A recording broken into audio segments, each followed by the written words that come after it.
नाजरीन आदाब, अजमत times news channel में आप तमाम का खैर मकदम है।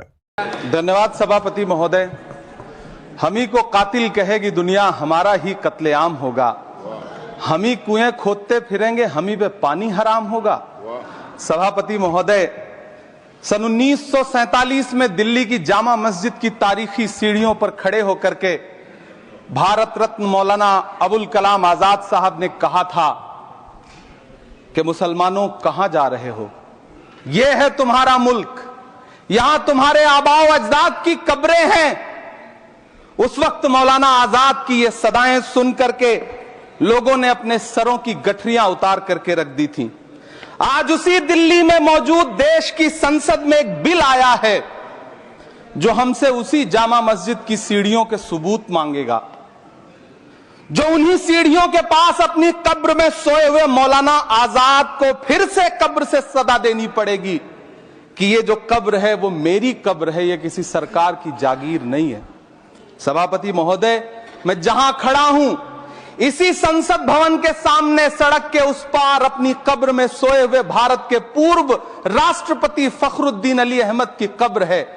शायद अब उस कब्र से भी सदाएं आए कि ये कब्र मेरी कब्र है, ये सरकार की जागीर नहीं है। सभापति महोदय, मैं वक्फ कानूनों में किए जा रहे संविधान विरोधी बदलावों के खिलाफ बोलने के लिए खड़ा हुआ हूं। संविधान का आर्टिकल 14 हो, 29 हो, 30 हो, चीख चीख कर कहता है कि देश में सब बराबर के हकदार हैं। आर्टिकल 26 कहता है कि सबको अपने अपने मजहबी कामों के लिए मंदिर, मस्जिद, गिरजाघर, गुरुद्वारों का निर्माण करने का हक है और उसका रखरखाव का भी हक है। लेकिन डॉक्टर बाबा साहब अंबेडकर के संविधान को हर दिन कुचलने वाली यह सरकार देश के मुसलमानों से नफरत में इतनी अंधी हो गई है कि खुलेआम देश की संसद में देश सरकार के माइनॉरिटी मिनिस्टर साहब और होम मिनिस्टर साहब झूठ बोलते हैं और देश को गुमराह करते हैं। झूठ शब्द असत्य बोलते हैं। सरकार ने इस बिल का नाम उम्मीद रखा है। मंत्री जी कल से इसे देश के मुसलमानों के लिए नई उम्मीद बता रहे हैं। नहीं मंत्री जी, न तो यह बिल मुसलमानों के लिए नई उम्मीद है और न ही उम्मीद की नई किरण। सभापति महोदय, भाजपा ने पूरे देश में वक्फ के नाम पर कई सारे झूठ फैलाए हैं। आइए आज उनकी सच्चाई पर बात करते हैं। वक्फ ट्रिब्यूनल को ऐसे बताया जाता है जैसे वक्फ ट्रिब्यूनल कोई मजहबी खाप पंचायत हो। सभापति महोदय, जबकि सच्चाई यह है कि वक्फ ट्रिब्यूनल भी तो सरकारी न्यायिक विभाग है जिसमें सरकार द्वारा नियुक्त जज होते हैं, जिसमें प्रशासनिक अधिकारी होते हैं, कहीं ऊपर से थोड़ी आ गए।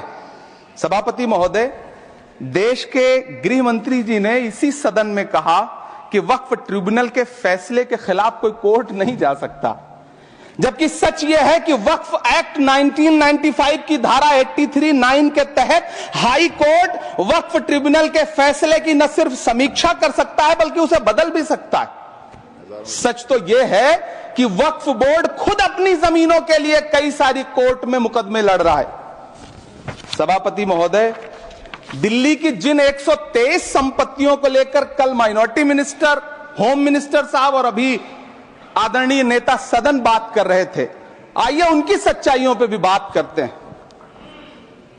1911 में जब अंग्रेजी हुकूमत ने कोलकाता के बजाय दिल्ली को राजधानी बनाने का फैसला किया तो रायसीना हिल्स के चारों तरफ जो मुसलमानों की ढेर सारी जमीनें थी उनको एक्वायर किया गया और लुटियन को इसकी तामीर की जिम्मेदारी सौंपी गई। सेंट्रल विस्टा की तरह लुटियन जोन का मेगा प्लान तैयार हुआ, लेकिन उस वक्त के मुसलमानों ने उस वक्त की अंग्रेजी हुकूमत से अपनी इबादत गाहों को बचाने के लिए लड़ाई लड़ी। मामला ब्रिटिश गवर्नमेंट तक पहुंचा। तब यह तय हुआ कि वो जो धार्मिक स्थल हैं उन्हें जस का तस रहने दिया जाएगा। इंडिया गेट के बगल वाली मस्जिद हो, जाब्तागंज, सुनहरी बाग मस्जिद हो, पार्लियामेंट रोड वाली मस्जिद हो, ऐसी 123 संपत्तियों के मैनेजमेंट के लिए 1913 में मुसलमान वक्फ वैलिडेशन एक्ट बना और उसके बाद एक नया शहर बसाया गया जिसे लुटियंस जोन का नाम दिया गया। फिर 1943-45 के बीच एक और समझौता हुआ आजादी से पहले, उसके तहत काफी सारी वक्फ जायदादों को सुन्नी मजलिस औकाफ बनाकर उसके अंडर किया गया ताकि उसकी देखरेख की जा सके। गृह मंत्री जी 2 दिन से सदन में जो बात कह रहे हैं वो दरअसल 123 संपत्तियां उसी सुन्नी मजलिस औकाफ के तहत आती। सभापति महोदय, आजाद भारत आजाद हुआ। आजादी के बाद भारत में 1954 में वक्फ एक्ट लागू हुआ, जिसकी धारा 9 के तहत 1964 में केंद्रीय वक्फ काउंसिल का गठन हुआ। दिल्ली की वही 123 प्रॉपर्टीज को 1970 में सर्वे गजट करके गजट नोटिफाई किया गया। इसके निपटारे के लिए पूर्व प्रधानमंत्री इंदिरा जी के द्वारा 1974 में एक बर्नी कमेटी बनाई गई। बर्नी कमेटी ने 1976 में इन 123 संपत्तियों को दिल्ली वक्फ बोर्ड की संपत्ति होने की रिपोर्ट सौंपी। उस रिपोर्ट के आधार पर 1984 में कांग्रेस सरकार ने उन 123 प्रॉपर्टीज को दिल्ली वक्फ बोर्ड को सौंपने का फैसला किया, जिसके खिलाफ विश्व हिंदू परिषद कोर्ट गई। मामला 2011 तक पेंडिंग रहा। फिर 2011 में कोर्ट ने सरकार को आदेशित किया कि इसका निपटारा करो।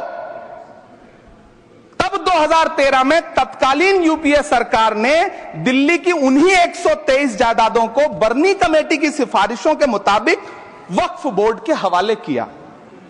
यही वो प्रॉपर्टीज हैं जिनके नाम से गृह मंत्री जी कल से कांग्रेस को कोस रहे हैं।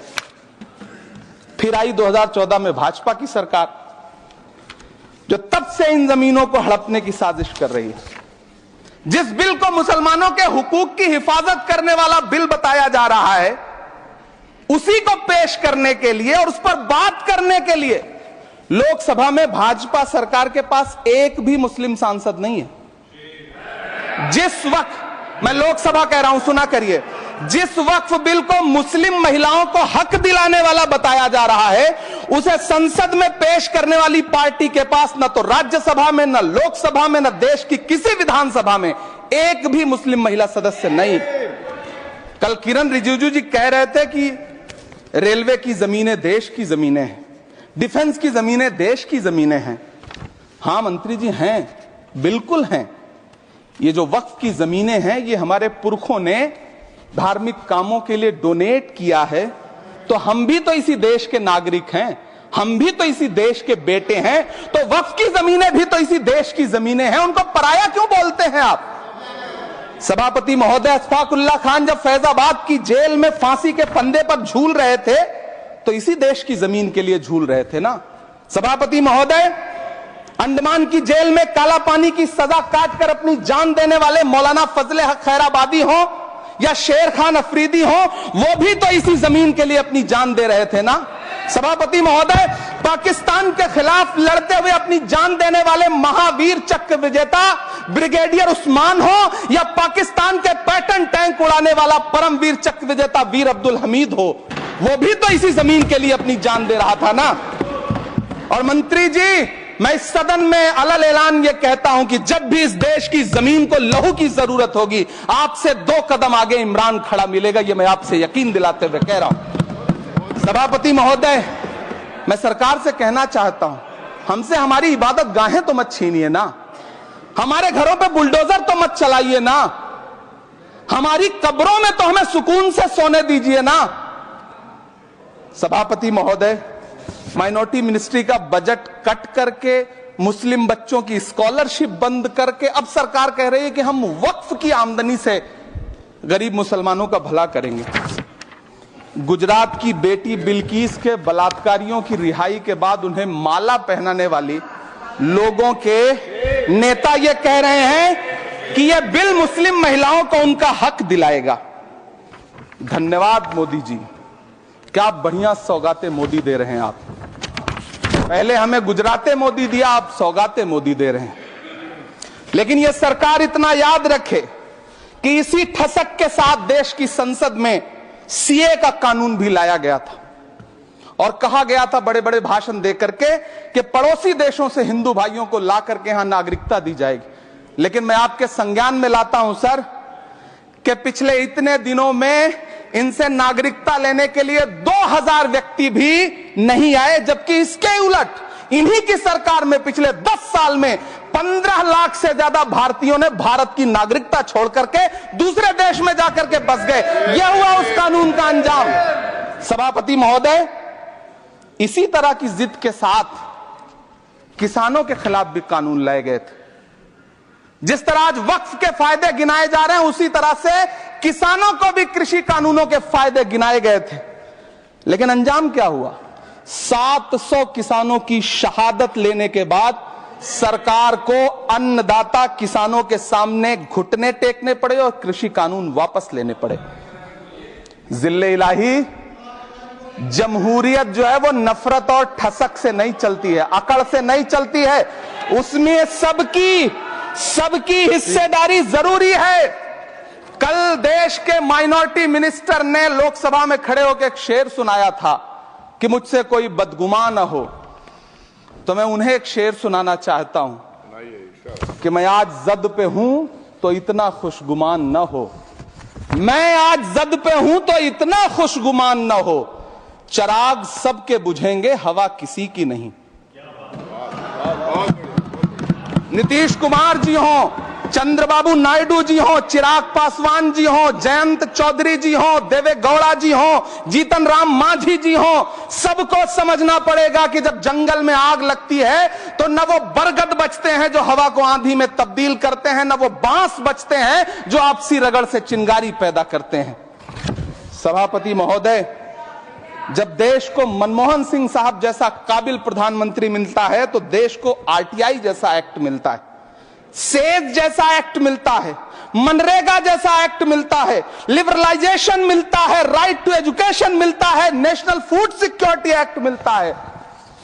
लेकिन जब देश को सौगातें मोदी मिलती है तो क्या मिलता है? सीए मिलता है, फॉर्म्स लॉ मिलता है, आर्टिकल 370 मिलता है, इलेक्टोरल बॉन्ड जैसा एक्ट मिलता है और वक्फ अमेंडमेंट एक्ट जैसे बिल देश को मिलते हैं। मुझे तो अपने हमवतन भाइयों से पूछना है कि आपको अपने बच्चों की तरक्की, खुशहाली और नौकरी की दरकार है या फिर मुसलमानों की दान की गई जमीनों को लूट कर धन्ना सेठों को देने की साजिश करने वाले कानून की? सभापति महोदय, यह सरकार रात के 3 बजे तक पूरे देश को जगा करके संसद में अपने ही नागरिकों को नीचा दिखाने के लिए वक्फ बिल ला रही थी, तो उधर रात के 1:30 बजे अमेरिका हम पर 26% टैरिफ लगा रहा था। सरकार की प्राथमिकताएं देश को पता। सभापति महोदय, मैं बहुत भावुक हूं आज, और मुझे अच्छा लगा कि आदरणीय नेता सदन जगत प्रकाश नड्डा जी ने बहुत अच्छी बातें भी की, मन से बातें की। क्योंकि उनके नाम में प्रकाश जुड़ा है तो मैं उनमें हमेशा एक रोशनी की किरण देखता हूं। मैं उनके सामने बहुत अदब से यह बात कहना चाहता हूं कि चरागों के सफर में दबदबा हो आंधियों का तो फिर अंजाम जुल्मत के सिवा कुछ भी नहीं होगा। यह दुनिया नफरतों के आखिरी स्टेज पर है, इलाज इसका मोहब्बत के सिवा कुछ भी नहीं होगा। मैं भावुक हूं, मेरी पलकें गीली हैं। अगर देश की एक बहुत बड़ी आबादी को लगता है कि आप उसका भला करने के लिए नहीं बल्कि उनकी इबादतगाहों, उनकी कब्रिस्तानों, उनकी खानकाहों को बर्बाद करने का बिल ला रहे हैं, तो फिर आप अगर समझाने में नाकामयाब रहे हैं तो यह आपकी नाकामयाबी है। पहले समझाइए, उसके बाद कोई बिल लेकर के आइए, तब शायद हम आपका इतनी पुरजोर तरीके से विरोध ना करें। लेकिन सभापति महोदय, मैं अंत में सिर्फ इतना कहना चाहता हूं कि इस बिल में जो भी पॉइंट्स दिए गए हैं, बॉम्सी पोर्टल देख लीजिए, सरकार का झूठ आपको पकड़ में आ जाएगा।